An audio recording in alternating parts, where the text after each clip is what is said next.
Bonjour Cédric. Bonjour Denis, nous sommes ici à la librairie L'Imprudence, voisine du Théâtre de l'Oriental, qui nous accueille pour cet entretien sur le philosophe Giordano Bruno, que nous allons interpréter l'un et l'autre du 1er au 12 novembre 2023 à l'Oriental. Avant de rentrer dans le vif du sujet, peux-tu me dire qui est ce Giordano Bruno, puisque il s'avère d'une grande pertinence et d'une grande modernité dans sa pensée à nos oreilles contemporaines. Alors Giordano Bruno, c'est donc un philosophe italien napolitain du XVIe siècle qui est né en 1548 et qui est mort sur les bûchers de l'Inquisition le 17 février 1600 pour des idées extrêmement novatrices à l'époque. Et quelle était donc sa philosophie ? Bon, alors les idées principales, c'est d'abord que l'univers n'est pas clos, fermé, et que la Terre n'est pas au centre de l'univers. C'est-à-dire que c'est un univers ouvert, complètement infini, selon lui.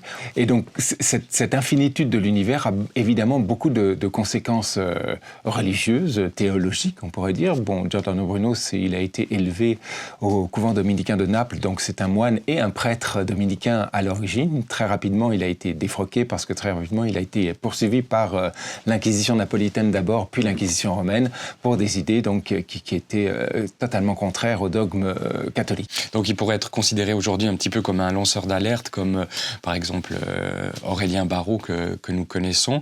Dans une des scènes, dans une des rencontres entre Giordano et Kepler, il y a une interaction, il y a une discussion sur le monde, sur l'univers. Quel est le centre du monde d'après vous ? Le soleil, quelle question ? Vous pensez vraiment que le soleil est le centre du monde ? Pas vous. Il est le centre, pour lui-même.